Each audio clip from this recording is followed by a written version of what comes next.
Hi, I'm Jennifer McGuire, guest teacher on twopeasinAbucket.com for Holiday Thinking Inking. This is the last week, and I'm just going to do a bunch of random everything from inking techniques and stamping techniques. The first project is a layout here, and there's lots of different things done on these circles on the right. So I'll go through and show you all the different techniques that I did.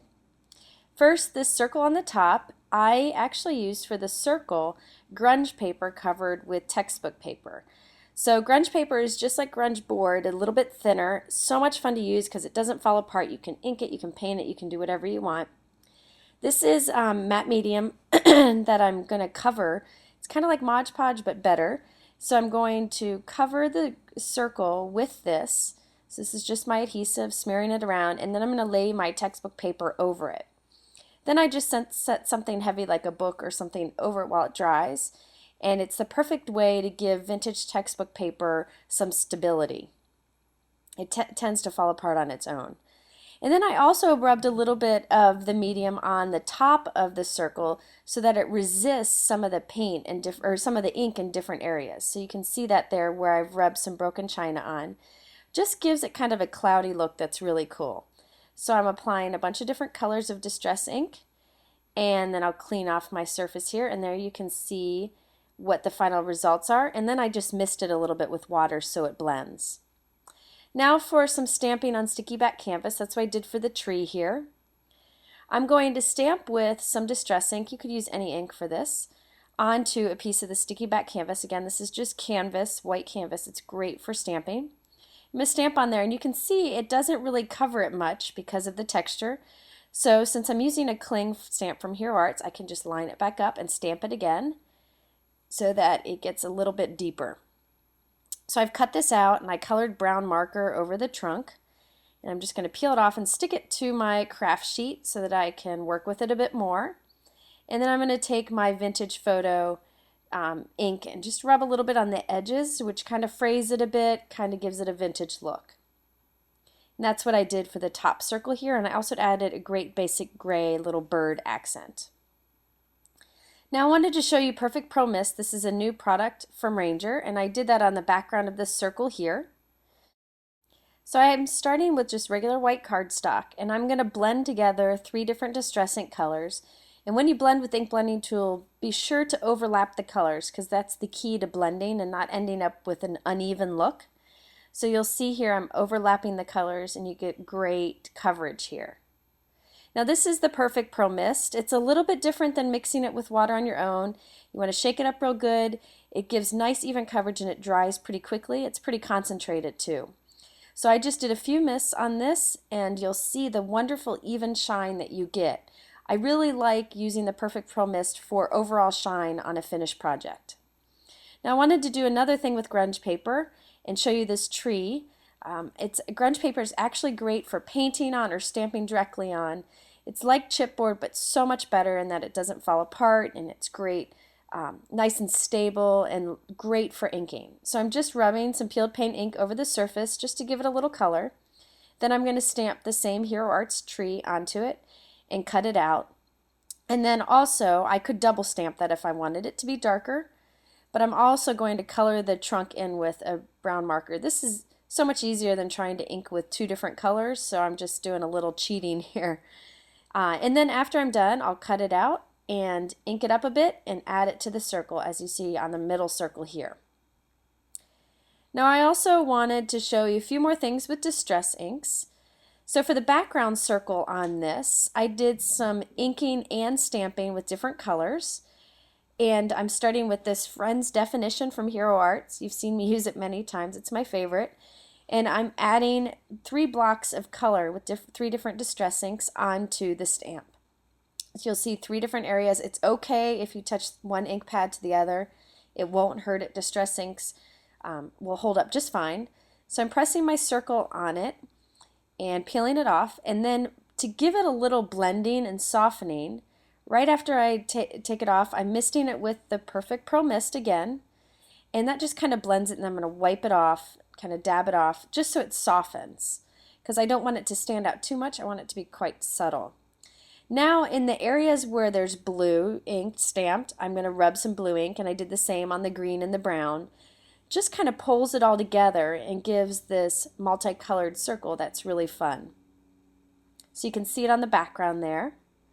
And then I also wanted to show you how I did this flower on this piece here. The flower I did alcohol inks. This is a poinsettia from Hero Arts. And I wanted to kind of tone the color down, so I'm taking some red pepper alcohol ink, squeezing on a piece of foam on my ink blending tool, and then you want to shake up the copper and squeeze some of that on there along with some blending solution. So this is just a fun way to change the color of this flower, and when I pounce this alcohol ink onto the flower, the dark red will absorb in and the metallic will sit on top, which leaves really cool results that you really can't get with any other inking. So I'll show it to you here in a second. You'll see that the copper sits on top, which is really cool. And I added it with some textbook color stamped trees just to give it a nice little finished look. Now, just to show you kind of pulling it all together, whenever I do inking techniques like this, on these circles, I do a nice white mat around it so it stands out. I've got some sewing here with lots of basic gray papers. Really quite simple, and I'm just going to add all my trees on there. But that little white trim around the circles and the photos really makes it pop if you've got a lot of patterns and going on in the background. And then to kind of tone down these felt embellishments from basic gray, I just inked it a little bit with vintage photo ink.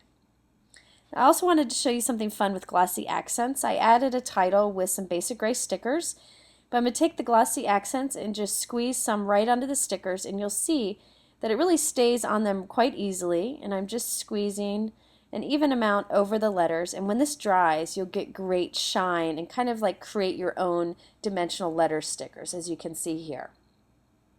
It's just one of the many ways you can use glossy accents. Now on to project 2. I wanted to show you some ink painting with distress inks, which I did on the tree here. You can see the dimension that I got that looks watercolored. So I'm going to stamp the tree onto some regular cardstock, or you can use watercolor paper, whichever you like. And then I'm going to go in with some darker colors. So that was peeled paint, and now this is pine needles that I'm going to put on my craft sheet, mist with some of the Perfect Pro Mist. And this is a Fantastics, which is just an ink blending tool, and it's great to use with water. So I'm going to add some color right on to the tree and just add some dimension where I feel the darker areas would be, or just where I want some color to shine through. So I'm just painting it on. This is much easier to control than using a paintbrush, these little Fantastics.